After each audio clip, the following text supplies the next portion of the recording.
Millz Young here. Who's ready to bet on UFC? Me. That's who. So I'm back. UFC Fight Night. Holm versus Silva is going to be taking place this Saturday night on ESPN Plus at the UFC Las Vegas Apex Arena. Alright, man. We got a lot of fights to talk about, so let's go ahead and get it on, man. You know how it is. Last week, though, we did cash on some big underdogs. We cashed on Dricus Du Plessis, plus 320. We did cash on Alexander Pantoja, plus 170. We did lose with Jalen Turner inside the distance. Lost a big money on that one. And we did lose with Jimmy Crute on that one. Wasn't able to get it done. But hey, man, what you guys think about that Robbie Lawler fight? Did it look fixed? Or did he really get the win? Okay, who cares, man? What did you bet on last week, and what are you betting on this week? That's what I want to hear. That's what I want to see in the comments below. All right, so first fight of the night, let's get it on, man. All right, Women's Delight taking place in the featherweight division. Who? Ashley Evans-Smith takes on Aline Perez. Ashley Evans-Smith, when it comes down to it, she's the underdog in this fight. Aline Perez opened up a minus 170. Now she's up to a minus 220 favorite. Ashley Evans-Smith hasn't fought since, I want to say, 2021. She's over here doing podcasts and interviews for UNF Fighting. I like Aline Perez to get this one done in here. Moving on. Second fight of the night, taking place in the lightweight division. Who do we got? Carl Deaton III taking on Alex Munoz. All right, the gambling odds on here, you have Alex Munoz the favorite. He opened up at a minus 150 favorite. Now he's up to a minus 175 favorite. Okay, he has a 2-year layoff that he's dealing with right here. So he should be able to get this fight done. Carl Deaton made his UFC debut. His last time out, he got choked out by Joe Solecki on short notice. Alex Munoz, though, alpha male camp that he trains with, real heavy-nosed wrestler, crouch sniffer type guy. I look for him to get it done on the scorecards. Moving on. Fight number 3 taking place in the flyweight division. Tyson Nam taking on Azu Maksam, making his UFC debut 16-0. Alright, this fight right here, the gambling odds is wild. You got Azad, a big favorite, minus 400 favorite, taking on Tyson Nam. Tyson Nam, when he goes out there, he can put out the lights on anybody he fights. I know because he fought Adi Osborne, I think, his last time out. And I had an Adi Osborne. I was at that on my way to the fight in the parking lot. Before I got into the event, he chinned him. He knocked him out real quick. So yeah, Tyson Nam has that capability, but he's a guy that I always like to fade. In other words, I never bet on him. I usually bet against him. I only lost money betting against him once. I think this is going to be twice. Azat should be a good parlay piece if you're doing a 2-leg. Moving on, fight number 4 taking place. Another lightweight division fight, man. All right, big heavy favorite coming in. Evan Elder, 7-2, taking on Genaro Valdez, 10-2, representing Mexico. Evan Elder opened up a minus 260 favorite. Now he's up to a minus 300 favorite. This is the thing that we talk about, though. He's coming off of 2 losses, though. So you have a fighter that's a big 3-1 favorite, but he only has 2 losses in the UFC. Why is he a 3-1 favorite? Well, let's look. Because the guy that he's fighting, Valdez, he's coming off losses in the UFC too. He's coming off 2 losses. A loss, I want to say, to Matt Frivola and a loss to Nathan Levy. Okay, that's why he's a big favorite in there. I think Evan Elder will be able to get this one done. But this isn't one that I'm running to the bank to bet on, to parlay or anything like that. Moving on down the card. Fight number 5. Jack Maddalena is back. He was supposed to be fighting last week on the card, but his opponent got pulled out. Once they did the physicals, they found out he had like some type of something going on in his brain, like a dramatic life or death situation, to where if he wouldn't have got that physical, that physical saved his life. So his opponent had to pull it out of that fight. That just shows you, man. That's how life can be. Think about it. You're getting called into the UFC. You take a physical, and then they tell you, oh, man, you got this in your brain, and then you get it removed. And, hey, man, that saved your life. So, hey, shout out to him for not taking that fight and getting that done. All right, this fight, though, man. New opponent, Basil Hafez. All right. Good jiu-jitsu fighter. If he gets you down to the mat, he can maybe submit you. But they're not here to hear that. They're here to talk about the gambling odds. Jack Maddalena is a 500 favorite. Now he's up to a -6-1 favorite in here. That's the guy that everybody likes to parlay and, you know, say, hey, okay, get him in your parlay. He's going to win. I ain't here for that. I'm here to give you a prop that's probably going to win. He's going to win inside the distance. I can't predict it, but I will say by KO. So I'm going to take Maddalena wins by KO in that one. But I will tell you this, his opponent in this fight is a lot better than his last opponent that he was supposed to fight. So be cautious with that. Do what you want. All right, moving on down the card. Fight number 6 going on. This one's going to be taking place in the featherweight division. 9-2 Austin Lingo takes on Miglauris Costa. All right, Costa used to fight in the LFA, made his debut against Thiago Moses on a short notice. Wasn't the best fight, but he was a big underdog in that fight. This one, he's coming back on a full camp. Austin Lingo, seen him fight live last time in Austin, San Antonio. I think it was March or something. He's a guy to where he likes to clinch, get you up against the cage. Not a clean striker. Likes to go for takedowns in here. The betting odds got Costa as a 2-1 favorite, -210. I think Costa gets the job done. Moving on down the card. Fight number 7. All right, Women's Delight. And we're back for one tonight. In the strawweight division, who do we got? Victoria Dudakova, 6-0, representing Russia, taking on Estela Nunez, 6-4, representing Brazil. The betting odds had Dudakova a -2-1 favorite. Now she's down to a -180 in here. Estela Nunez, she's a good fighter, man. I guarantee anybody who watches a Estela Nunez fights, they're always thinking she's going to win until those first 3 minutes are over, you know, because she goes out there and lays it all out, you know. She's always usually an underdog too in her fights, but this is one to where I think, you know, they're definitely setting up the UFC fighter, the newcomer, to get the win. I'm gonna go with her to get the win, but I'm gonna tell you guys, after watching last week that Denise Gomes versus Yasmin Yagiri fight, man, I had Yasmin parlayed, and she was gonna close out my parlays, and Denise Gomes showed up and knocked her out real quick in the first round. You know, so I remember on my prediction show, I did say it too. The dog could be out the cage in that one. I wouldn't parlay her. Went against my own words and parlayed her, and you know, I had 3 parlays to end on her, and that shit didn't go right. All right, moving on down the card though. Next fight taking place in the featherweight division. Who do we got? Millz Baldasarian, 7-2, taking on Tucker Lutz, 12-3. Man, same story, same scenario. What's up with these fighters? I just seen Tucker Lutz fight in March in San Antonio. He was on the same card as Austin Lingo. What are they doing? It seems like they're putting the same fighters on the same cards. Millz Baldasarian opened up a -140 favorite. He's now all the way up to a -160 favorite in here. His last time out, he was facing Joshua Kulabal. He was looking good in that fight, putting everything together with his striking. But what he didn't put together was his dang submission defense. You know, he went for a kick, got his kick caught, and then tapped out real quick. You know, didn't like what I saw in that fight. I actually had a bet on Millz in that fight. But in this one, man, he's a good striker, man. And Tucker Lutz, he can just stand there, leave his chin sometimes on the center line. He's able to get hit. I like Millz Baldasarian to win this fight. I think he's going to pepper him up with the leg kicks. I am a little bit worried, though, about his takedown defense. If Tucker Lutz is able to get him down, Millz, I don't know, man. But I'm going with Millz in this one. Yeah, we're going with Millz. Let's keep it going, man. Now, this fight, we got a banger.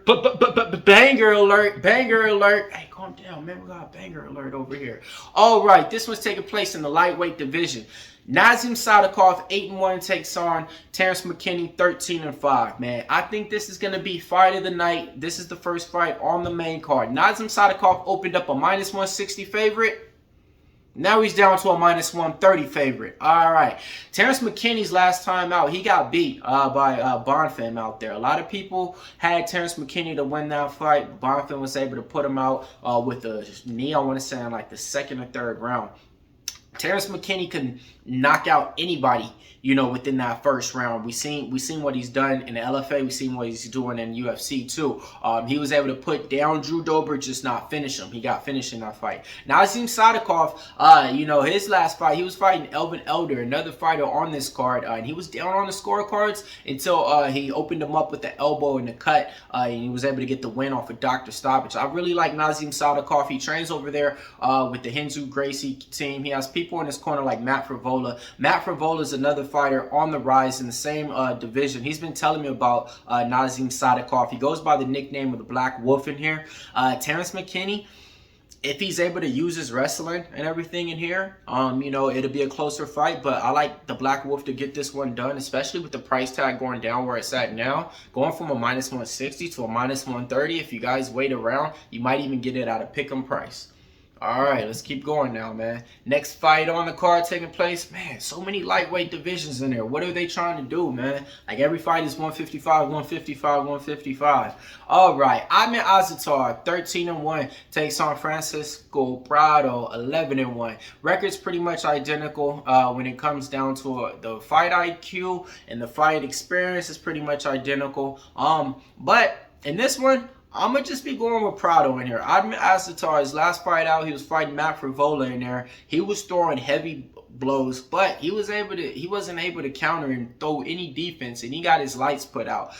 He took enough time off to return. This is his first fight back. But what that shows me is, hey, man, if you got knocked out and cracked like that, and if your defense is that reckless, who's to say that it's still not and you changed it that quick in the fight? So we're going to be taking Francisco Prado in that one. I really like fight not to go the distance as well.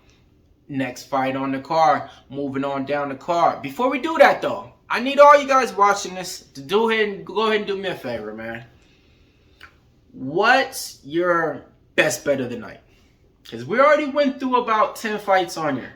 So now you should have already some of the fights that we went over that you were thinking about and convinced. So right now I'm going to give you that minute to go ahead and type it into play. Type it so we could get paid. Because why? Because it's just not me. I'm here with you guys, all right, man? So I want to see your guys' bets. If you got a big juicy parlay plus 1,400, let me know. If you got a round KO prop in round 3 plus 3,500, type it in slow.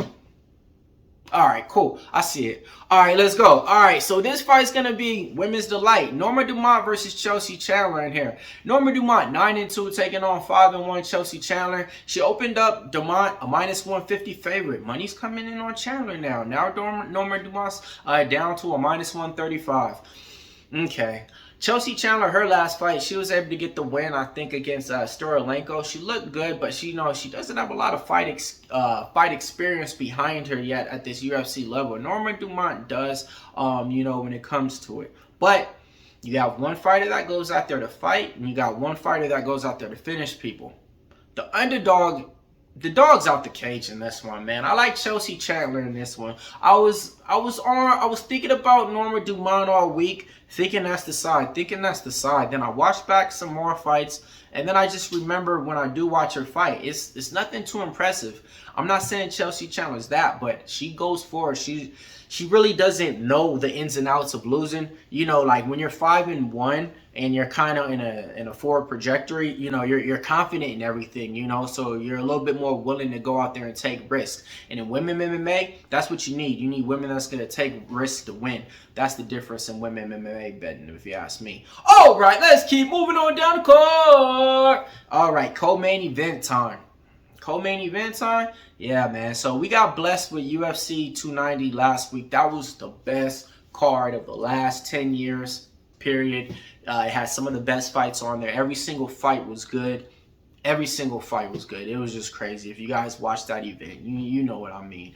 And why? Because it was International Fight Week. And what did they do? They match up fighters from different countries. And when you have that type of, you know, energy in the building, it's crazy and contagious. All right, this fight though, this card is not the same, but we're coming off of that. Still got ways to get paid.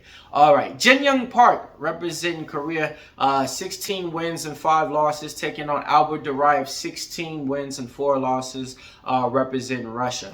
All right, the gambling odds got Jin Young Park at -160 favorite. Comeback on Duraev is, you know, roughly around a +130 on here. Jin Young Park, he can kind of do it all. He goes by the name the Iron Turtle. You know, he's good at striking. He can go for takedowns. And his cardio is good. He's going to be there throughout the whole fight. You know, he's not going to stop after like 2 rounds. Albert Duraev, he made a big statement on the Contender Series. Since he's been in the UFC, hasn't been that impressive. And I say that because I've been a guy that's been betting him and a fan, you know, because I love those wrestlers, those grapplers, right? But his first fight out, against Kopylov, he only got 2 takedowns, and he got stuff like 9 times. Then his next fight out, I think it was against Holm Buckley, same thing. Wasn't able to get the takedowns going in that one either. You know, and he took the loss. Came back on the win. Wow. Same thing. I seen the Riot fight in March on the same card. Wow, they literally got 3 of the same fighters I watched on the same card. All right, impressive. Against Chidi and Djorkaeff, a lot of people thought that, you know, he lost that fight, but they gave it to him. In this one, I like Jun Young Park. I think he should be able to get the job done. Main event time. Holly Holm taking on Myra Silva.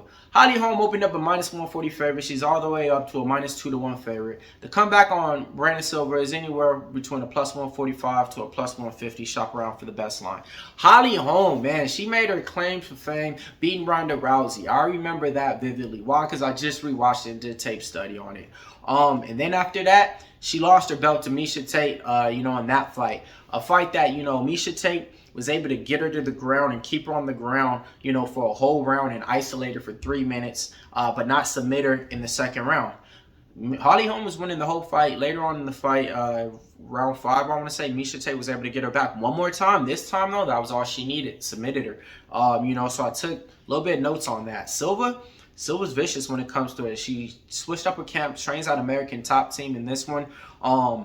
She's putting together all the tools. I think her striking got way better too. I've been seeing her on Instagram. Her striking definitely improved. And here, if you ask me, I think the dog's out the cage in this one, man. I think Silva is going to win this fight.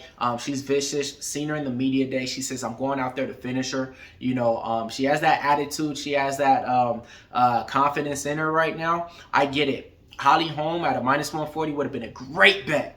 But now at a 2-1 favorite, it's looking a little bit like I think the dog's out the cage in this one. But when it comes down to it, Holly Holm is the overall better fighter. But sometimes the better fighter always don't win.